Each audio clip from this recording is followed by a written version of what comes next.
Factors of good governance. Good governance is an approach to government that is committed to creating a system founded in justice and peace that protect individuals, human rights, and civil liberties. According to United Nations, good governance is measured by the 8 factors. Number 1, participation. Number 2, rule of law. Number 3, transparency, responsiveness, consensus oriented, equity and inclusiveness, effectiveness and efficiency, and last 8th point, accountability. United nation ने कहा है कि ये 8 point के तहत good governance हम create कर सकते हैं। अगर हम इन 8 पॉइंट पे अमल दरामद हो रहा है किसी गवर्नेंस का, तो इन 8 पॉइंट पे उनको चेक कर लिया जाए तो वो गुड गवर्नेंस कहलाएगी। पार्टिसिपेशन सबसे पहले requires that all group, particularly those most vulnerable, have direct representative access to the system of government. Government के सिस्टम में जो भी डिसीजन मेकिंग चीज़ें होंगी, हम रूरल सोसाइटी की बात कर रहे हैं कि अगर रूरल एरिया के लिए किसी तरह की कोई डिसीजन मेकिंग या कोई पॉलिसी डेवलप की जा रही होती है गवर्नमेंट की तरफ से या किसी फंडिंग इदारे की तरफ से, तो उसमें पार्टिसिपेशन सबसे पहले उस एरिए के लोगों की पार्टिसिपेशन बहुत ज़रूरी होती है। और स्पेशली जो वल्नरेबल ग्रुप है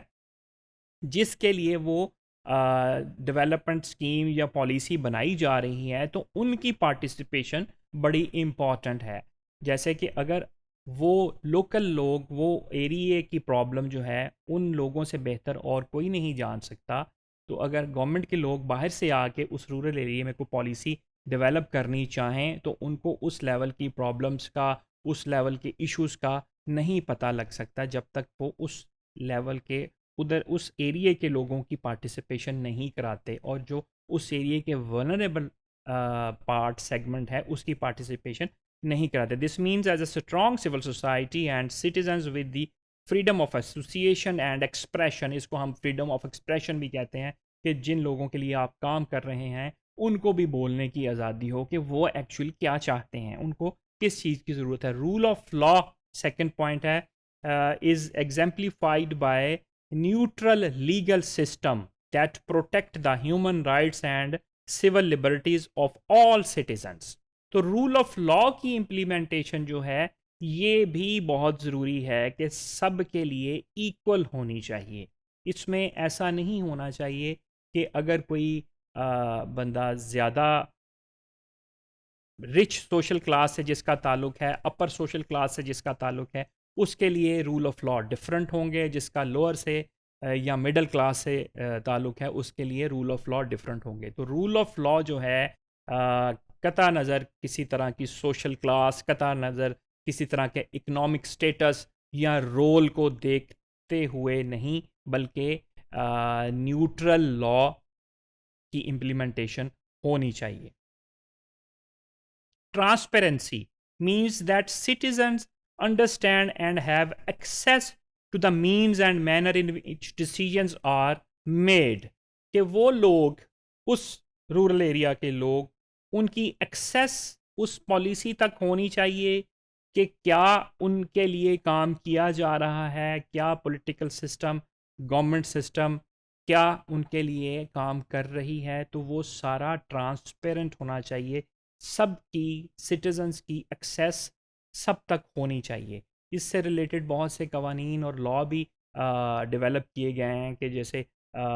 इंफॉर्मेशन जो है कोई भी सिटीज़न पाकिस्तानी किसी भी इदारे से किसी तरह की भी इंफॉर्मेशन ले सकता है। राइट टू इंफॉर्मेशन एक्ट ये हमारे पाकिस्तान में है और ये राइज एक्ट है। तो अगर मैं किसी इदारे की, मैं किसी वापडा के इदारे की या सुई गैस की इंफॉर्मेशन लेना चाहूँ कि ये एक स्कीम वहाँ के लिए बनी थी और फ़लाँ एरिया में गैस पहुँच गई है, फ़लाँ एरिया में नहीं पहुँची, तो इसका क्या स्टेटस है, तो वो बाउंड होते हैं उस राइट टू इंफॉर्मेशन एक्ट के तहत बताने के। तो ये ट्रांसपेरेंसी का यही मतलब है कि तमाम सिटीजन्स का राइट हो, हर एक्सेस होनी चाहिए उनकी इंफॉर्मेशन के तक। रिस्पॉन्सिवनेस की बात जब आती है तो simply involve that institution respond to their stakeholders, कि हर इदारा जो है, हर ऑर्गेनाइजेशन जो है, हर इंस्टीट्यूशन जो है, जो उसका स्टेक होल्डर है वो उसको रिस्पॉन्स करे टाइमली, विद इन टाइम उसका रिस्पॉन्स होना चाहिए। अगर पुलिस डिपार्टमेंट की हम बात करें तो पुलिस का जो एसएचओ है एक पुलिस स्टेशन का, वो रिस्पॉन्सिव हो, किसी जगह पे कोई कंप्लेंट हुई है तो वो एसएचओ रिस्पॉन्सिव हो, टाइमली रिस्पॉन्सिव। इसी तरह जितने भी बाकी इदारे हैं, जितने भी इंस्टीट्यूशन हैं, जो उनके प्राइमरी स्टेक होल्डर्स हैं,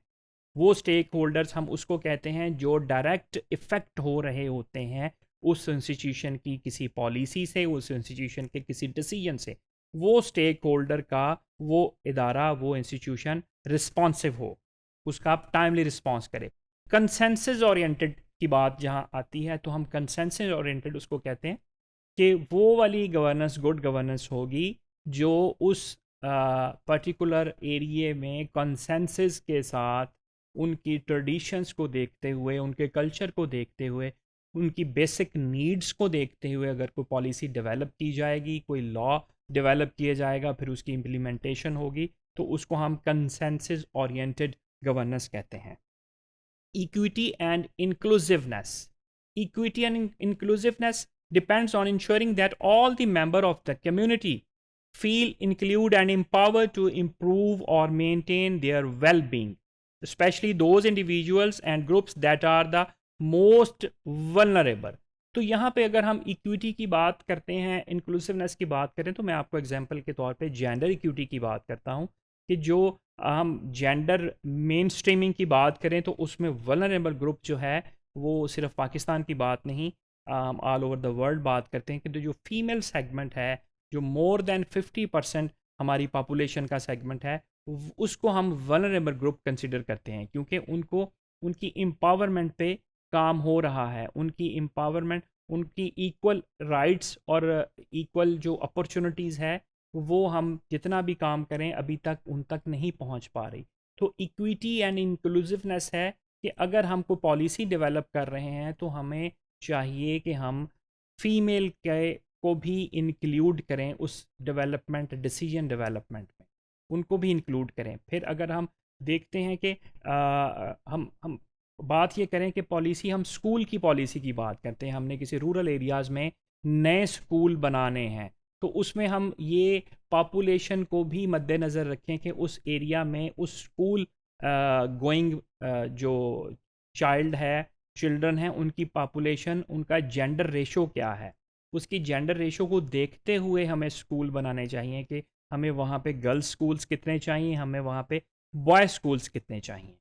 तो ये इक्विटी इसी को कहते हैं नीड बेस्ड ट्रीटमेंट, कि जहाँ जिस चीज़ की जितनी ज़रूरत है उतना वहाँ पे उनको प्रोवाइड करना चाहिए, जिस चीज़ की ज़्यादा ज़रूरत है वहाँ पे उस चीज़ को ज़्यादा उसकी प्रोविजन होनी चाहिए, और इंक्लूड करना चाहिए वल्नरेबल ग्रुप को भी। Effectiveness and efficiency is developed through the sustainable use of resources, sustainable use of resources, कि वो रिसोर्सेज को ऐसे इस्तेमाल नहीं करना चाहिए जो कल को सस्टेन ही ना करें। जैसे हम अगर बात करें तो ड्रिंकिंग वाटर की बात करें तो ये ऑल ओवर द पाकिस्तान ये इशू है कि ड्रिंकिंग वाटर का बहुत बड़ा इशू है। तो ड्रिंकिंग वाटर की अगर कोई गवर्नमेंट की तरफ से स्कीम लॉन्च की जाती है, प्लांट की, आरओ प्लांट की या ड्रिंकिंग वाटर प्लांट की कोई स्कीम लॉन्च की जाती है, तो वो जो रिसोर्सेज हम वहाँ पे यूटिलाइज़ कर रहे हैं, उन रिसोर्सेज का ये ना हो कि वन टाइम वो प्लांट लग जाए और उसके बाद ना तो कोई उसका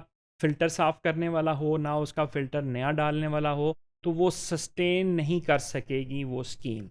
तो ये डिफरेंट तरीके हैं, डिफरेंट मेथड्स हैं जिनको अडॉप्ट करते हुए हम किसी भी पॉलिसी को, किसी भी स्कीम को, किसी भी रूरल डेवलपमेंट की स्कीम को हम सस्टेनेबल बनाते हैं। जैसे हम क्रॉप मैक्सिमाइजेशन प्रोजेक्ट की मैं बात करूं, crop maximization government of Pakistan का एक प्रोजेक्ट है जिसमें रूरल एरियाज़ में किसानों के साथ शेयरिंग पे उनको 80% गवर्नमेंट देती है और 20% किसानों को कहा जाता है खुद से वो दें, उनको ट्रैक्टर प्रोवाइड किए जाते हैं, उनको ट्यूबवेल्स लगा के दिए जाते हैं, और डिफरेंट तरह की जो एग्रीकल्चर रिलेटेड टेक्नोलॉजीज़ हैं उसमें गवर्नमेंट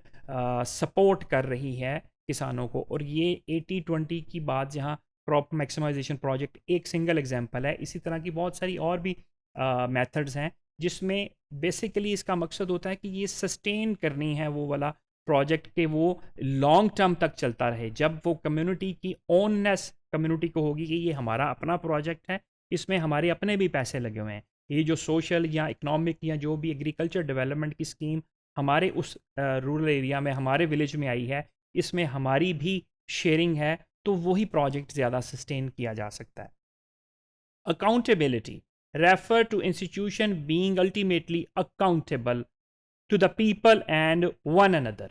तो ये अकाउंटेबिलिटी की बहुत इंपॉर्टेंट बात है, ये हर जगह पे आप सुनते हैं, आजकल भी बहुत ज़्यादा इस पे जो फोकस किया जा रहा है कि अकाउंटेबल, हर इंस्टीट्यूशन को